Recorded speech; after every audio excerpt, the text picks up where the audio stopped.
And the beautiful Divyasri నీ వేదిక మీదకి రావాల్సిందిగా రిక్వెస్ట్ చేస్తున్నాము. Divyasri too please come on stage.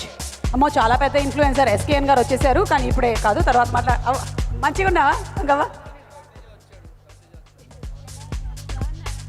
నమస్కారం. ఫుడ్ ఏమైనా తీసుకొని వచ్చారా? ఇట్లా రండి. అసలు ఈ మధ్య కాలంలో కుమారి ఆంటీ ఎంత పాపులర్ అయిపోయారంటే సీరియల్స్లో కూడా కనిపిస్తున్నారు. రేపో మాపో మా విజయ్ దేవరకొండ గారి సినిమాలో కూడా మీరు కనిపిస్తారా అని మేము అనుకుంటున్నాము. అనుకోకుండా ఇన్ఫ్లుయెన్సర్ అయిపోయారు ఈవిడ ఇన్ఫ్లుయెన్సర్ అయిపోవాల్సి వచ్చింది. ఇంకెవరో వీడియో తీసిన తర్వాత ఇన్ఫ్లుయెన్సర్ అయ్యారు.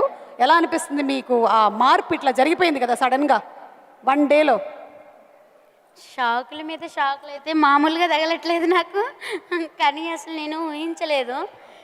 కానీ అందరికీ నిజంగా పేరు పేరున అందరికీ ధన్యవాదాలు తెలుపుకుంటున్నాను. ఎందుకంటే నేను ఎక్కడుంటానో నాకే తెలియదు, ప్రపంచం అంటే ఏంటో కూడా తెలియదు. నాకే ఇవాళ ఇంతమందిలోకి తీసుకొచ్చారంటే నిజంగా సోషల్ మీడియాకి థ్యాంక్ యూ.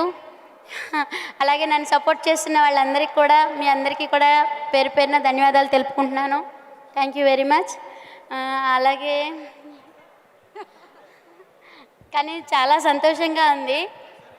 కానీ ఆత్మవిశ్వాసం ఉంటే ఏదైనా ముందుకెళ్ళొచ్చు. నాకు చదువు లేదు అని ఎప్పుడూ బాధపడుతూ ఉంటే, చదువు లేదని బాధపడొద్దని, భక్తికి ముక్తికి చదువులెందుకు, ఆత్మశాంతి ఉంటే చాలు అదే దైవము, చెరువులోన చాపకెవరు ఈత నేర్పిరి, బావిలోన కప్పకెవరు భాష నేర్పిరి, అడవిలోన అమసకెవరు ఆట నేర్పిరి, ఆ చెట్టు మీద కోవెలకెవరు కూత నేర్పిరి, ఆ పుట్టలోన పాముకెవరు బుసలు నేర్పిరి, ఆ పుట్టిన బాలుడికెవరు ఏడ్పు నేర్పిరి అని మా అమ్మమ్మ నానమ్మ నాకు ధైర్యం చెప్పి, నేను చదువుకోలేదని బాధపడుతుంటే ఇంకా చాలా అంటే చాలా చెప్పారు.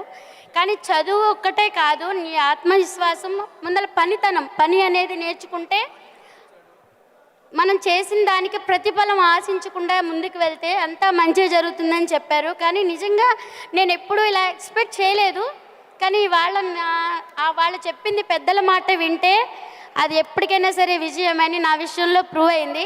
సో అందరికీ ఒకటే చెప్తాను, పెద్దల మాట అందరూ వింటే విజయమే కానీ అపజయం ఉండదు. Thank you very much.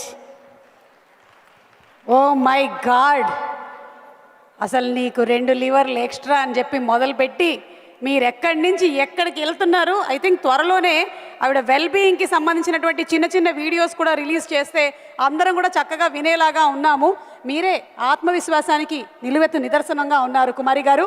Hearty congratulations అండి టు యూ. సూపర్. ఆడవాళ్ళు కూడా వాళ్ళు ఇంట్లోనే ఉంటూ, అంటే పిల్లల్ని చూసుకుంటూ, ఫ్యామిలీని చూసుకుంటూ, ఇంకేముంది నేను ఉద్యోగం ఏం చేస్తాను అనుకునేటువంటి స్టేజుల్లో నుంచి వాళ్ళు చిన్న చిన్న వంట వ్లాగ్స్ చేసుకుంటూ వచ్చినటువంటి వాళ్ళు చాలామంది ఉన్నారు ఇక్కడ. వాళ్ళందరికీ కూడా హార్టీ కంగ్రాచులేషన్స్.